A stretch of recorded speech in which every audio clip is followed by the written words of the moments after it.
우리 인근 바다에 어쩌면 사우디보다도 많은 석유가 매장됐을지 모른다는 사실 알고 계신가요? 바로 7광구 석유 가스전, 제주 해군 일대에 설정된 자원 탐사 구역인데요. 한때 산유국의 꿈을 안겼던 우리 땅 7광구. 우리나라에서 나온 거라 그런지 달구만.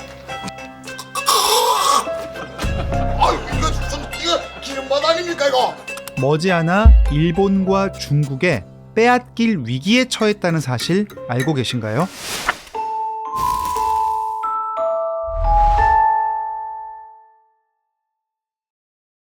(1968년) 미국 해군의 과학연구 선박이 우리 서해바다를 탐사한 뒤 놀라운 보고서를 하나 내놓습니다. 타이완에서 일본 오키나와에 이르는 동중국해에 세계에서 가장 많은 매장량의 석유 자원이 묻혀 있을 가능성이 높다. 이 보고서에서 우리 바다 인근에 막대한 석유와 천연가스가 매장된 지역을 지목하는데요. 바로 지금의 이어도 부근 해역입니다. 사우디아라비아 석유 매장량의 10배, 잠재적 가치로 9천조에 달할 거라는 전망도 있습니다. 에머리 보고서가 나온 이듬해인 1970년, 당시 박정희 정부는 이 지역을 우리 영토로 선언해버립니다. 일단 해양 식주에 관한 제반 법안을 만들고 일을 추진해.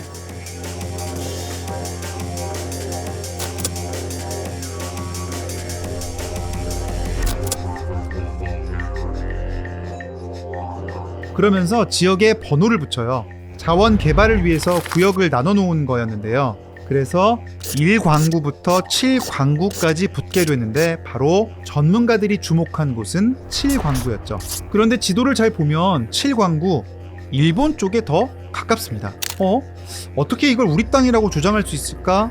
같은 바닷속이라도 대륙에서 이어진 땅 부분, 즉 바닷물에 잠긴 대륙을 대륙붕이라고 부르는데요. 7광구 지역도 물을 빼고 보면 땅 모양이 한반도랑 연결이 되어 있었단 말이죠. 당시 국제해양법은 대륙붕의 영유권을 나눌 때 이걸 어디에서 더 가깝냐를 따지기보다는 이게 어느 땅에서 유래했느냐 이걸 두고 대륙붕의 소유권을 나누는 관행이 있었기 때문에 7광구라는 것은 우리나라의 제주도 동남방 해역이 되는 것이고, 당시 박정희 정부가 이걸 토대로 우리 땅임을 선언해버린 거죠. 그런데 1970년 그 당시에는요, 바다에 석유가 많이 묻혀있다 한들 당장 먹고 살기도 힘든데 시추하는 기술을 개발하는 것도 사실은 불가능했죠. 당시 일본도 우리처럼 기름 한 방울 안 나는 나라였거든요. 더구나 2차 대전 때 미국이 석유 수출을 중단하면서 일본도 어려움을 겪었던 기억도 있었으니까요. 그래서 1974년 한국과 일본이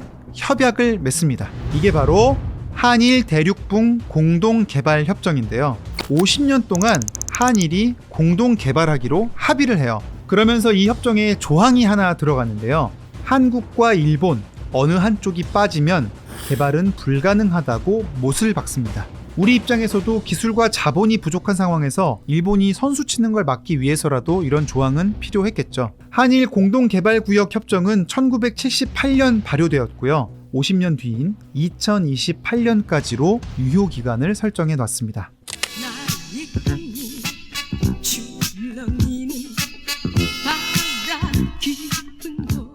그런데 1980년대 들어 일본의 태도가 갑자기 바뀌는 결정적 사건이 발생하는데요. 바로 1982년에 UN 해양법 협약이라는 게 체결이 된 거죠. 그간 바다에서 벌어지던 여러 일들을 규율하는 여러 규칙들을 아예 법전으로 만들자. 그런데 이 새로 만든 해양법에서 등장한 개념이 바로 EEG, 배타적 경제 수역입니다.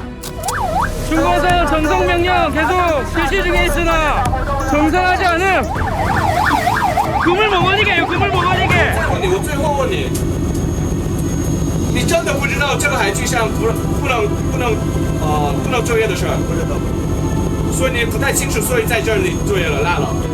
기존의 한 나라가 주권을 행사하는 바다인 영해는 보통 영토로부터 12해리, 대략 22km 정도였는데요. 배타적 경제수역은 그 매장된 자원이나 또 어업 등 바다의 경제활동 이익 같은 경우에는 200해리, 반경 370km 가까이 거리 기준으로 따져서 권리를 행사할 수 있도록 한 거예요. 이 기준으로 보니까 어떻습니까? 7광구가 자연스럽게 일본 쪽에 더 많이 속하게 됩니다. 몸통이 어딘지 안 따지고 거리 기준으로만 따져보니까 이제는 일본이 이 영역을 주장할 수 있는 논리적 근거가 마련이 된 거죠. 일본 입장에서는 협정대로 공동 개발하면 반띵해야 되는 상황인데 50년만 버텨서 혼자 개발하면 다 먹을 수도 있겠다, 이런 계산이 서지 않았겠어요? 단연이 지난 1986년 일본은 갑자기 경제성이 없다며 개발에서 손을 떼게 됩니다. 어느 한쪽이 없으면 개발 못하기로 했었으니까 일본이 빠지면서 자연스럽게 방치가 돼버린 거죠. 그런데 이 조약을 보면 협정 만료 3년 전부터는 탈퇴가 가능하다고 되어 있거든요.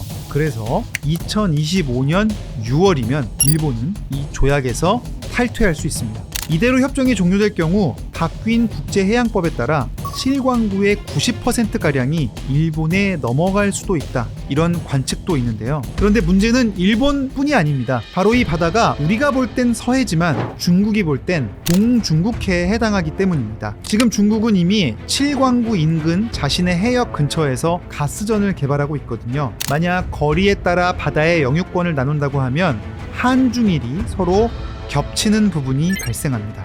중국은 이미 필리핀, 베트남 등과 영유권 분쟁을 벌이고 있고요. 일본은 강한 해군력을 내세워 지역의 해양 패권을 장악하기 위한 시도를 하고 있는데요. 심지어 자신의 영토에서 1700km 넘게 떨어진 바위에 시멘트를 떡칠해서 섬이라고 만들어 놓고 영유권을 주장하고 있는 상황이기도 하거든요. 小笠原とか硫黄島とか見て、さらにもう一日かけて、あ、こんな遠くまで日本ってあったんだっていうすごい感慨深いものがありましたね。 중국도 아예 인공섬을 만들어서 활주로랑 군항까지 건설하고 있습니다. 2028년 이후 중국과 일본이 중일 공동개발구역을 7광구까지 연장한다면 어쩌면 대한민국을 배제한 채 7광구의 영유권을 주장하는 상황이 올지도 모른다, 이런 얘기도 나옵니다. 중동의 페르시안 걸프에서는 전쟁이 끊이지 않았습니다. 그래서 7광구가 아시아의 또 다른 화약고, 아시안 걸프전의 또 다른 무대가 될지 모른다, 이런 우려를 내놓는 전문가들도 있습니다. 우리는 협정 파기라는 최악의 상황도 고려해야 하는데요. 일본이 협정 이행 의무를 제대로 하지 않는 증거들을 확보하고 국제적으로 떠들썩할 만한 여론전을 만들어야 한다는 의견도 있습니다. 지금까지 우리에게 7광구는 그저 스쳐 지나간 영화 제목에 그쳤을지도 모르겠는데요. 일본이 한일 공동개발구역 협정에서 탈퇴할 수 있는 시간까지 이제 2년 정도 남았습니다. 아무것도 하지 않으면 불리해지는 건 대한민국입니다.